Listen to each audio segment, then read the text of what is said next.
What does it take to compromise the United States nuclear arsenal? What does it take to hijack the life support systems of the International Space Station, leaving astronauts breathing dead air?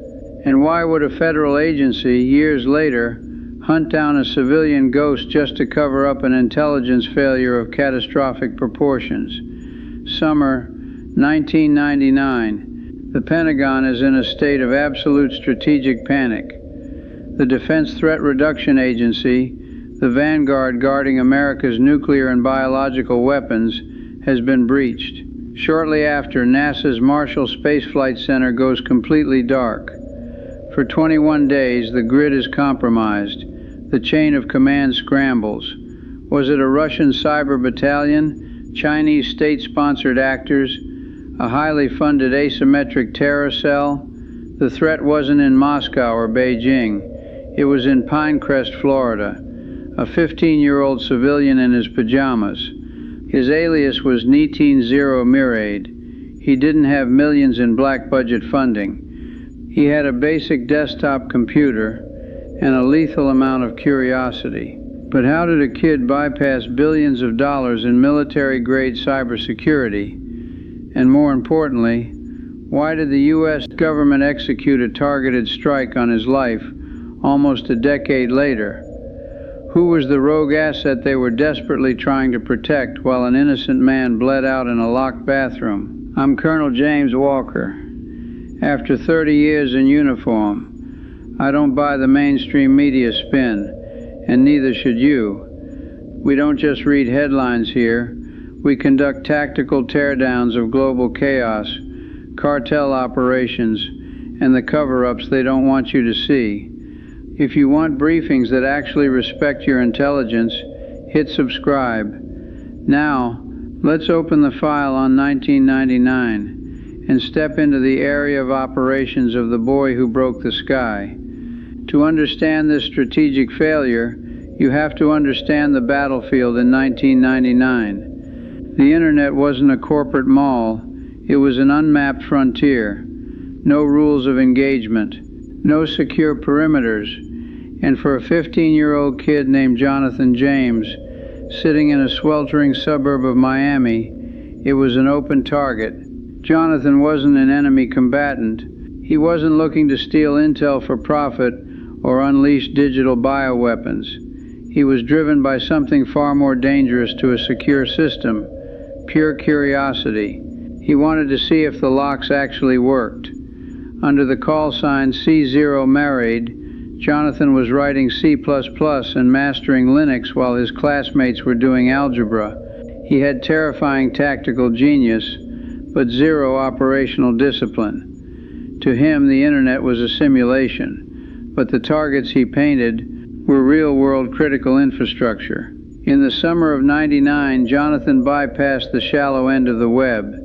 He targeted the United States Department of Defense, specifically the DTRA in Dulles, Virginia. Let me put that into perspective for you. The DTRA analyzes nuclear, biological, and chemical threats. It is the vault of our darkest nightmares, and a teenager just walked through the front door. He installed a back door, an invisible tunnel allowing him to come and go without tripping the perimeter alarms. He intercepted over 3,000 highly classified intercepts between government operatives. He secured the administrative keys to the computers monitoring the U.S. nuclear arsenal. But absolute power causes target fixation. Jonathan wanted to go higher.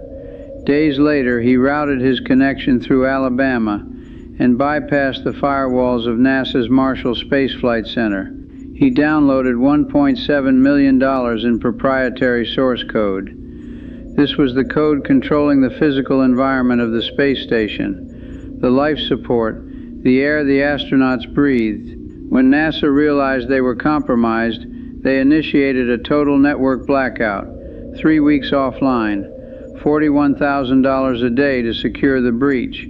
Jonathan thought his digital camouflage was flawless, but he left a digital footprint. And on January 26, 2000, federal agencies tracked that footprint back to a quiet street in Miami. The simulation was over. The kinetic strike was inbound, 0600 hours. Pinecrest, Florida. A joint task force of DoD, Secret Service, and FBI cyber units executed a hard breach on a civilian residence. They went in heavy, weapons hot. They expected a hardened cell of cyber terrorists. They secured the perimeter, breached the primary objective, and lowered their weapons in absolute disbelief.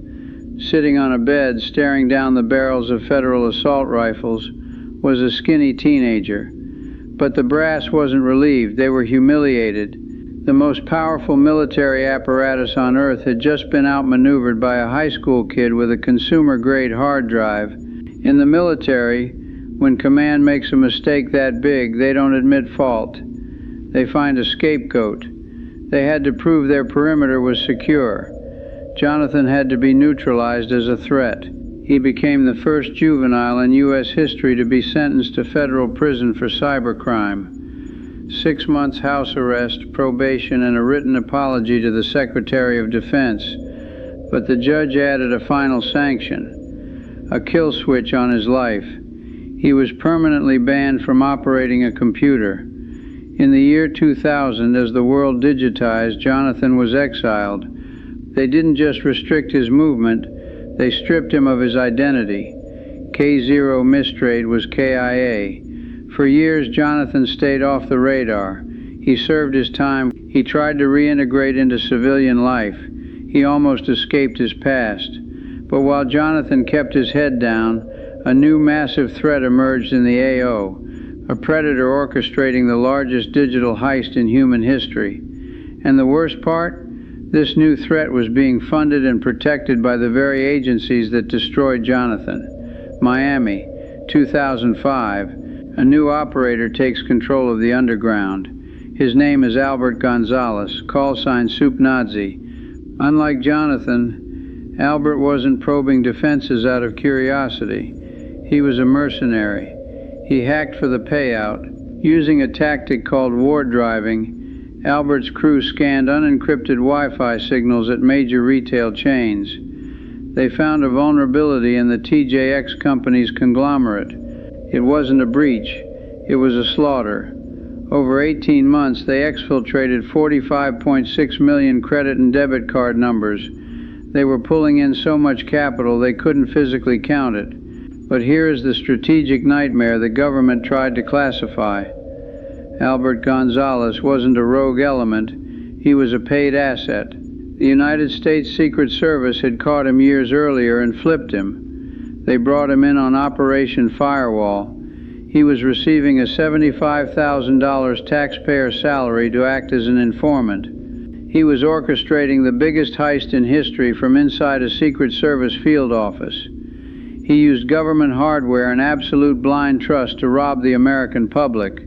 The Secret Service thought they had a controlled asset.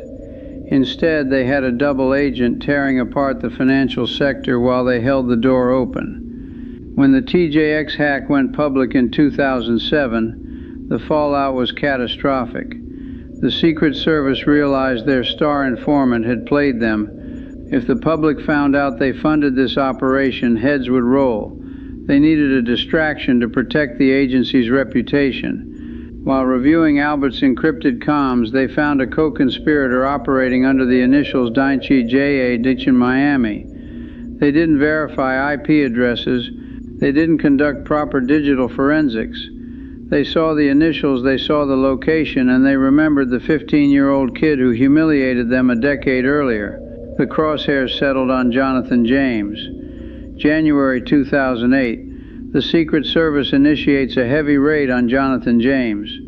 But they didn't stop at his perimeter. They raided his brother, his girlfriend. They deployed scorched earth tactics on his entire civilian network. They pulled him into interrogation, threatened him with decades in federal lockup for the TJX operation. Jonathan maintained his innocence, stated he had no operational contact with AlbertGonzalez. His father, a retired Air Force officer, demanded they look at the forensic data, but command had already made their decision. They had their scapegoat. In this world, federal prosecutors don't fight fair. They wield a 99% conviction rate. They freeze assets, threaten families, and bleed you dry until you plea out just to stop the bleeding. Jonathan was 24. He knew how this machine worked. He knew a system corrupt enough to employ a mercenary like Gonzalez wouldn't hesitate to bury a ghost like him. On May 18, 2008, the perimeter collapsed. JonathanJames went into his bathroom, secured a firearm, and ended his own life. He didn't leave a confession. He left a 5-page sitrep, an indictment of the justice system. He named the real operators. He gave law enforcement the exact intelligence they refused to look for. He wrote, "I have no faith in the justice system. I have lost control over this situation, and this is my only way to regain control." He neutralized himself to deny the government the power to destroy him again. Months later, the Secret Service arrested the real operators. The 19JJ in the logs was a hacker named Stephen Watt. Jonathan was a completely innocent civilian. He was collateral damage in a frantic cover-up by a humiliated federal agency. Command never apologized, they just closed the file. But on this channel, we don't bury the dead without a debrief. JonathanJames made mistakes as a kid, but he did not deserve to be hunted by the people sworn to protect him. Was this a tragic casualty of war, or a calculated assassination by a corrupt system? Sound off in the comments below. I read every briefing. I'm Colonel James Walker. Stay sharp. Stay cynical. Dismissed.